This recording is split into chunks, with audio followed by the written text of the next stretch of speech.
कभी सोचा है कि दुनिया की जो बड़ी बड़ी उपलब्धियां हैं उनके पीछे असल में क्या होता है? ये सिर्फ कड़ी मेहनत नहीं है, नहीं, ये कुछ और है। कुछ ऐसा जो दिखाई तो नहीं देता, पर सबसे जरूरी वही है। चलिए इस बात को एक बहुत ही आसान से सवाल से समझते हैं। चांद पर सबसे पहले कौन गया था? हम सबको पता है, नील आर्मस्ट्रॉन्ग। पर क्या कहानी बस इतनी सी है? असल में नील आर्मस्ट्रॉन्ग से भी पहले चांद पर कोई और पहुंचा था, और वो था उनका ख्याल, उनकी सोच।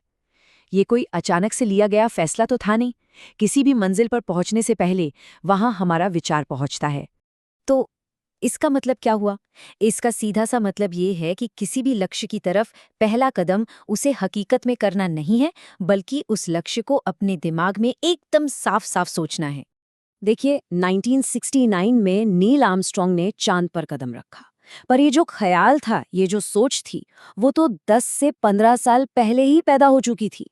सोचकर देखिए, एक दशक से भी ज्यादा का समय सिर्फ उस एक सोच को पालने पोसने में, उस पर काम करने में लगा। बड़ी चीजें रातों रात नहीं होती, वो सालों की मजबूत सोच और प्लानिंग का नतीजा होती हैं। तो सबसे जरूरी बात यह है कि जब तक हम सोचेंगे नहीं, हम पहुंचेंगे भी नहीं। बिना सोचे समझे की गई मेहनत उस नाव की तरह है जिसमें कोई पतवार ही न हो, बस वो गोल गोल घूमती रहेगी। सोच ही वो बीज है जिसमें से कामयाबी का एक विशाल पेड़ निकलता है। लेकिन क्या सिर्फ एक विचार का बीज बो देना ही काफी है? बिल्कुल भी नहीं। उस बीज से पौधे तक का जो सफर है ना, वो कभी भी आसान नहीं होता। अब देखिए, स्ट्रगल को देखने का ये एक बहुत ही अलग नजरिया है। एक बीज की तरह हमारे विचार को भी अंधेरे से गुजरना पड़ता है, मुश्किलें झेलनी पड़ती हैं। ऐसा महसूस होता है कि जैसे दम घुट रहा है। लेकिन ये सब असफलता नहीं है, ये तो ग्रोथ का, विकास का एक जरूरी हिस्सा है, एक स्वाभाविक परिणाम है। तो फिर इस संघर्ष भरे रास्ते पर चलने के लिए सबसे जरूरी स्किल कौन सी है? शायद वो नहीं जो हमारे दिमाग में सबसे पहले आती है, वो है इमोशनल मैनेजमेंट। इमोशनल मैनेजमेंट, इसका मतलब क्या है? इसका मतलब है अपनी भावनाओं पर काबू रखना। जब हम अपने लक्ष्य की तरफ बढ़ते हैं ना, तो कई बार निराशा होती है, मन करता है कि सब छोड़ दें। लेकिन असली विजेता वही होता है जो अपनी भावनाओं को अपने लक्ष्य के रास्ते में नहीं आने देता। चलिए, अब कुछ असल जिंदगी के उदाहरण देखते हैं। इनसे ये बात और भी बेहतर तरीके से समझ आएगी। स्क्रीन पर ये नंबर देखिए, 9। ये सिर्फ एक नंबर नहीं है, बल्कि एक प्रोफेशनल माइंडसेट की एक अविश्वसनीय कहानी की शुरुआत है। ये 9 कोई मामूली संख्या नहीं है, ये विराट कोहली के हाथ में लगे टाकों की संख्या है। आईपीएल 2016 में विराट कोहली के हाथ में 9 टांके थे और वो बैटिंग कर रहे थे। और वो सिर्फ खेलने के लिए नहीं खेल रहे थे, उस हालत में भी उन्होंने सेंचुरी बनाई और अपनी टीम को जिताया। ये दिखाता है कि जब बात प्रोफेशनल जिम्मेदारी की हो तो अपना दर्द उसके आगे कुछ भी नहीं होता।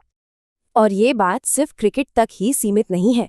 इंडिगो एयरलाइंस के कॉकपिट में जहां पायलट बैठते हैं, वहां एक नियम लिखा होता है। ये नियम कहता है कि उड़ान एक बहुत गंभीर पेशा है और उन्हें अपने घर की परेशानियां इस लाइन से आगे लेकर नहीं जानी चाहिए। और अब एक और कहानी, एक ऐसी चोट की जो किसी को भी मैदान से हमेशा के लिए बाहर कर सकती है। साल 2002 में अनिल कुंबले का जबड़ा टूट गया था। डॉक्टरों ने तुरंत सर्जरी की सलाह दी, लेकिन उन्होंने क्या किया? चेहरे पर पट्टी बांधी और मैदान पर उतर गए। और सिर्फ उतरे नहीं, लगातार 14 ओवर गेंदबाजी की और ब्रायन लारा जैसे बड़े खिलाड़ी का विकेट भी लिया। उन्होंने साबित कर दिया कि जब प्रोफेशनल जिम्मेदारी की बात आती है तो कोई भी दर्द बड़ा नहीं होता।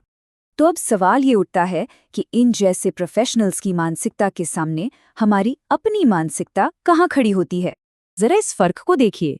एक तरफ वो हैं जो टूटे जबड़े के साथ भी अपना काम पूरा करते हैं, और दूसरी तरफ हम में से कई लोग हैं जिन्हें जरा सा बुखार आ जाए तो हमारे सारे प्लान कैंसिल हो जाते हैं। अक्सर हमारी व्यक्तिगत समस्याएं हमारे काम पर हावी हो जाती हैं। तो यहाँ सबसे जरूरी सवाल ये है जिस पर हम सबको सोचना चाहिए, क्या हम अपनी व्यक्तिगत कहानियों को, अपनी पर्सनल प्रॉब्लम्स को अपने प्रोफेशनल लक्ष्यों के रास्ते में आने दे रहे हैं? क्योंकि सफलता की मानसिकता यही कहती है कि इन दोनों को अलग रखना ही आगे बढ़ने का एकमात्र रास्ता है।